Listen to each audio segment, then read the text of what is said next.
ସେ ଝିଅ ବି ଦାୟୀ। ସେ ଝିଅ ଏମାନଙ୍କ ଭିତରେ ଥିଲା ବୋଲିକି ଏତେ ସବୁ ହେଲା। ଆଜ୍ଞା ତ ସେ ତା ଉପରେ ବି କାର୍ଯ୍ୟାନୁଷ୍ଠାନ ନିଆଯାଉ, କଡାକଡି ତାକୁ ବି ଧରୁ, ତାର ବି ଚାକିରି ଯାଉ। ଭାଇ ଆଜି ତ ଭୀମସେନଙ୍କର ଓଡିଶା ସରକାର ବହିଷ୍କୃତ କଲେ, କଣ ଆଜ୍ଞା। କହିବେ କଣ କହିବେ? ସେଟାରୁ ମୁଁ ଏତିକି କହିବି ଯେ ଭଲ, ଯାହା ହଉ ଗୋଟେ ଡିସିଜନ ନିଆ ହେଇଛି। ଏମିତି ଲୋକକୁ ମାନେ ଚାକିରିର ରହିବା କଥା ନୁହେଁ।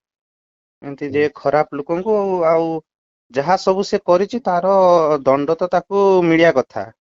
ଏଇଟା ଆଜ୍ଞା ଗୋଟେ ଆରମ୍ଭ ଯେ ତାକୁ ଚାକିରିରୁ ବହିଷ୍କୃତ କରାହେଇଛି। ଆଜ୍ଞା ଆଉ ଇନଭେଷ୍ଟିଗେସନ ବି ହଉ, ଆଉ ଯାହା ଶୁଣିବାକୁ ପାଇছে ଯେ ତା ଉପରେ ଆହୁରି ଏକ୍ସଟ୍ରା ଧାରା ବି ଲାଗିଛି। ଆଜ୍ଞା ସେଟା ବି ସବୁ ଲାଗିକି ତା ଉପରେ ମାନେ ଯେତେ କଠୋରରୁ କଠୋର ଦଣ୍ଡ ହଉ ତାକୁ। ଆଉ କଣ ଅଧିକା ତଦନ୍ତ କଲେ ମାନେ ଆପଣ ଆଉ ଖୁସି ହେବେ?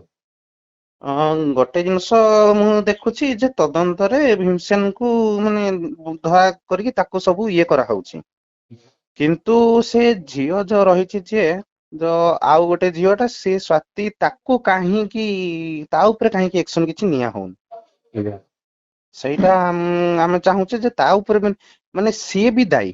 ସେ ଝିଅ ବି ଦାୟୀ। ସେ ଝିଅ ଏମାନଙ୍କ ଭିତରେ ଥିଲା ବୋଲିକି ଏତେ ସବୁ ହେଲା। ଆଜ୍ଞା ତ ସେ ତା ଉପରେ ବି କାର୍ଯ୍ୟାନୁଷ୍ଠାନ ନିଆଯାଉ, କଡାକଡି ତାକୁ ବି ଧରୁ, ତାର ବି ଚାକିରି ଯାଉ।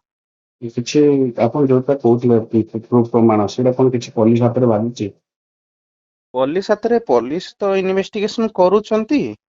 ପ୍ରୁଫ୍ ଆଉ ସେତେ ବିଷୟରେ ଆମକୁ କିଛି କହିନାହାନ୍ତି। ଇନଭେଷ୍ଟିଗେସନ ଚାଲିଛି, ଯେହେତୁ ଧାରା ଫାରା ଲଗାଉଛନ୍ତି ତ ଆମେ ଭାବିଛୁ ନିହାତି କିଛି ଆଉ ପାଇଥିବେ, ନହେଲେ ସେ ଇଏ କରି ଧାରା ଲଗେଇଛନ୍ତି ମାନେ। ତ ସେଇ ହିସାବରେ ଆମେ ଚାହୁଁଛେ ଯେ ଇନଭେଷ୍ଟିଗେସନ ହଉ, ଭୀମସେନକୁ ଦଣ୍ଡ ମିଳୁଛି ସେଟା ଠିକ, କିନ୍ତୁ ଅନ୍ୟ ମାନଙ୍କଠୁ ବି ବାହାର କରନ୍ତୁ। ସେ ଝିଅକୁ ବି ଧରିକି ତାକୁ ବାହାର କରନ୍ତୁ, ସେ କେତେ ସବୁ ଇଏ କରିଛି ବୋଲିକି। ତ ତାକୁ ଧରିଲେ ତାର ବି ଇଏ ବାହାରିବ, ତାକୁ ବି ଦଣ୍ଡ ମିଳିବା କଥା। ମାନେ ପୁଅକୁ ତ ଚାକିରି ଗଲା, ସେ ଝିଅର ବି ତାର ବି ଚାକିରି ଯାଉ। ଆଜ୍ଞା